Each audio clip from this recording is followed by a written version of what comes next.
Pas mieux de lumière, mais pas mieux de lumière pour moi, ça va passer.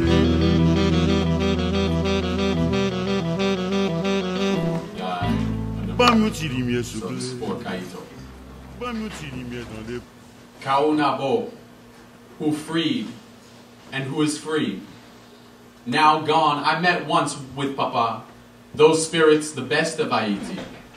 Those mornings I was supposed to wake, take the 7-train trip to Flushing, recovering and too tired to exit sleep and read poems in front of your camera.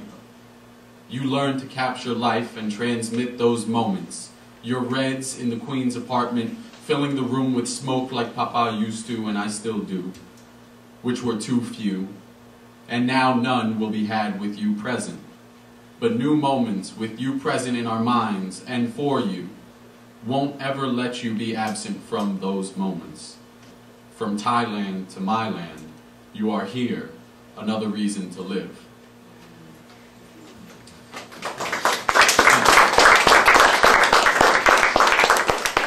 I was recently fortunate enough to make my first trip to Haiti along with my parents and my sister.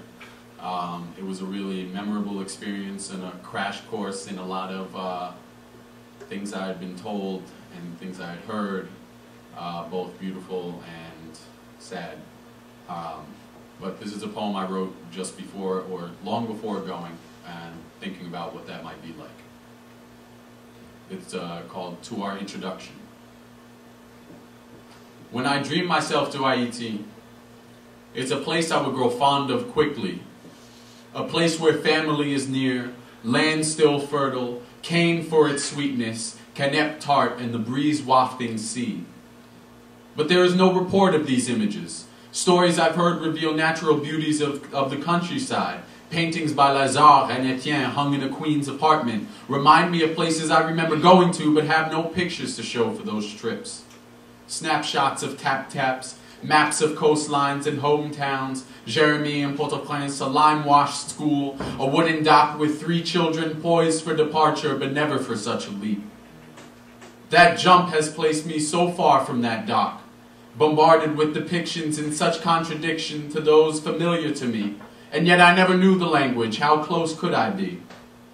As close as its absence draws my heart to its beaches.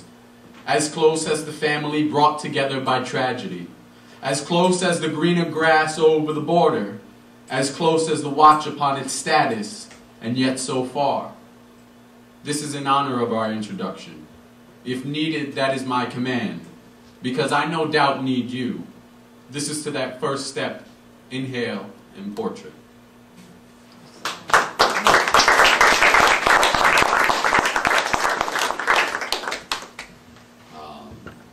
One of the chief reasons we took our trip back to Haiti was one, because my mother hadn't been back in so long, and another to return my grandparents to their resting place.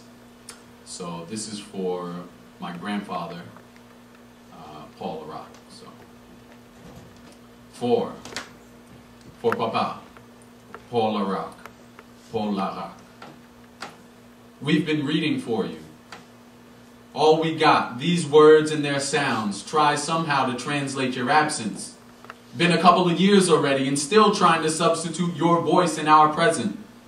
We encapsulated you in the Auguste tomb with marmor and vegetation and pictures, your body side by side in millions of pieces. Someday we'll put you to water. For those games of Bezique I've missed playing so, your love luck versus my youth. You lost and blamed it. You won and thanked her, your love lost, luckless. If I may, I'll leave your voice out of me, mine gripping me and waiting for those sounds to word themselves. Slowly I bring you back, next to MaMa across the table from me, sure of that bond and what it was for. In this sea air and passers-by, your vision seems oceanic and catches in the currents, thought, winds, and release. Whether we let that sight slip or tighten our grip, you paid for us to live. All the dead do, and for the rest you had we split and kept among us. There's little left but your prose to publish, and nothing more than our hearts engraving themselves, the chips taken out, collected for the lararium and resting, like you and MaMa. Restless love, replicating itself for those carbon copies. There's a place, it's within our hands, and the gold we create.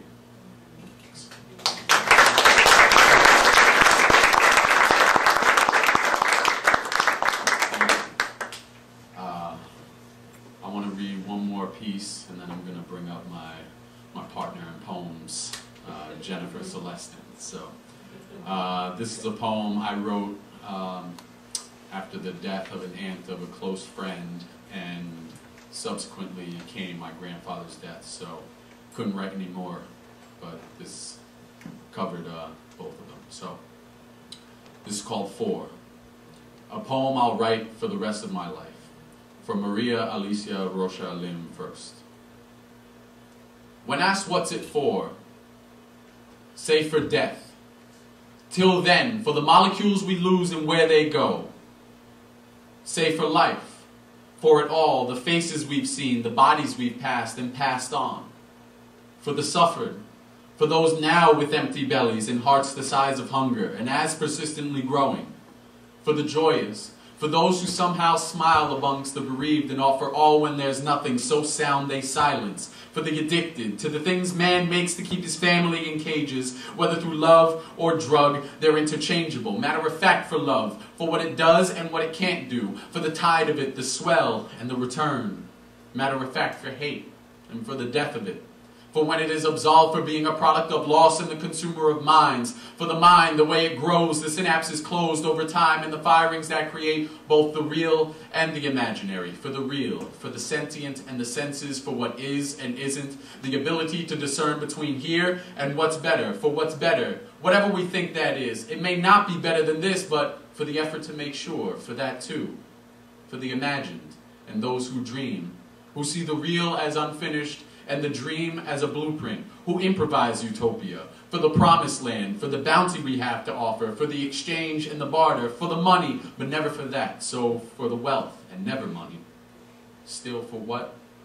For the impossible phrase, the cure we can't find, the inspiration that doesn't exist, and for the something we need but can't define. For the what? The knowledge of not knowing, for that being better than knowing, and for the inexplicable notice, and for when we know. For so much. For it all, for you and for us, for the abolishment of the I and for the permanent we, for gravel and sand, the time it took for walking upright, opposable thumbs and the wheel, for names and bodies, the movements they make, the slow roll of hips, the pressure of lips and the rhetoric they spit. Oh, man for woman, self-defined in the future, the fit and the puzzle we complete, for the wisdom and whatever, for everything she wants. For the child, for mine and for the growing, for the ignorant and appreciative, left alone in a cold world but kept warm by the lived, for the end of this poem, whenever it comes, for what it can't include, which is everything but what's here, for the homage this is and can't be. Thanks.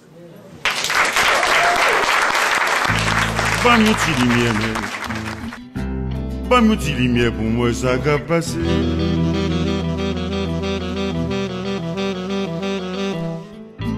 Pas mon petit lumière souple, pas mon petit lumière dans des pompes cabouets.